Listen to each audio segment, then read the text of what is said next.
Hello, my name is Jasleen Denisakovo, and I am an undergraduate student at UC Santa Cruz studying sociology and legal studies. As the COVID-19 pandemic progresses, we all find ourselves in unprecedented circumstances, jumbling around trying to figure out how we're going to return to life as normal. And we also recognize that a lot of places never stop functioning as normal. One of those places includes the University of California. In my case, in particular, the University of California, Santa Cruz, where I attend. Of course, classes have not been canceled, but we've just shifted to an online platform to provide the studies and lectures to be readily made available to students in the comfort of wherever they find themselves quarantining due to the COVID-19 pandemic.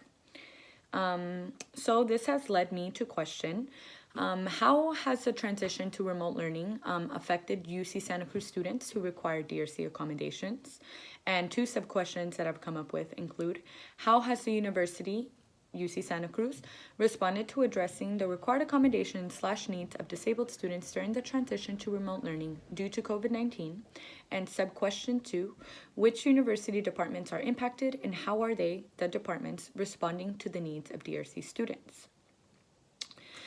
I chose this topic because I am a disabled student myself, and prior to the pandemic, I found myself in many instances, unfortunately, at UC Santa Cruz, where I have had to fight for my space at the table in terms of just not receiving the adequate accommodations that I need to be able to succeed as a student at the university.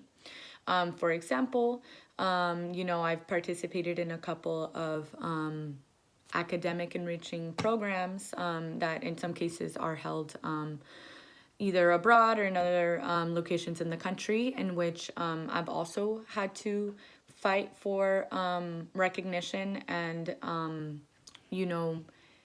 adequately being accommodated. So this has led me to ask these questions because as I was leaving one of those programs that I was partaking in last quarter, I was receiving news that we would be, transitioning to online learning. And of course, I was very worried because I recognized the already struggles that existed with me just receiving accommodations outside of my campus. And I couldn't even fathom to understand what that would mean for me if I had to, go home and self-quarantine there or anywhere that's not on campus where I have physical access to my accommodations like the DRC Center, printing services, etc. So that's what led me to ask this question. Something that I learned throughout my research is that the departments are really, doing their job to accommodate students. And that's not something that I doubted prior to conducting interviews. But it was very surprising to find out that with the resources that they have to work with, it doesn't necessarily play out the way that it's intended. For example, if they have an issue in person, you run up from whatever building you're at, either you go somewhere on campus, address this issue in person, get that person to fix it, and then that student record is cleared.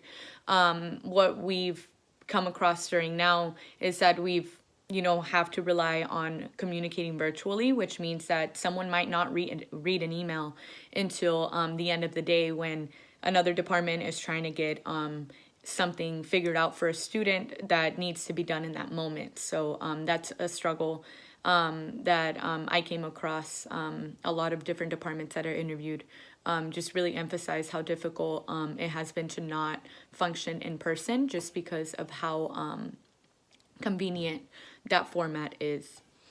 And a takeaway that I got from this is that, of course, that DRC students need to be prioritized. Something that, again, was also emphasized was that maybe I should share my research with administration at UC Santa Cruz, because what ends up happening is that a lot of these decisions are made at the really top, and those who are making those decisions don't really realize how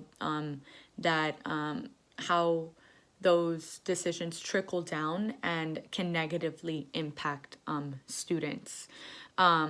So yeah, I think that that's a very important takeaway to keep in mind, is that we should all be in communication in addressing these issues, and that it's a community effort. And of course, something that also came up was, just a lot of uneasiness surrounding potential budget cuts that might arise due to COVID-19, and where those budget cuts will take place.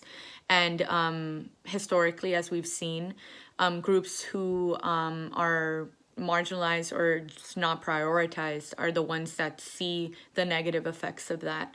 So I really do hope that whoever comes across my research or this video just really thinks about how they aid in the misfortune of disabled students trying to access their education, whether that be, certain departments just not willing to accommodate, and also what we can all do together to ensure that this particular group is taken care of, because this may lead, can lead to a disabled student potentially just not being able to navigate this online platform, and unfortunately either having to take a break from academia or just, giving it up altogether. So I really hope that it helps, helps some people understand the difficulties that come along with accessing higher education when students do not have the adequate accommodations that they need to succeed. Thank you.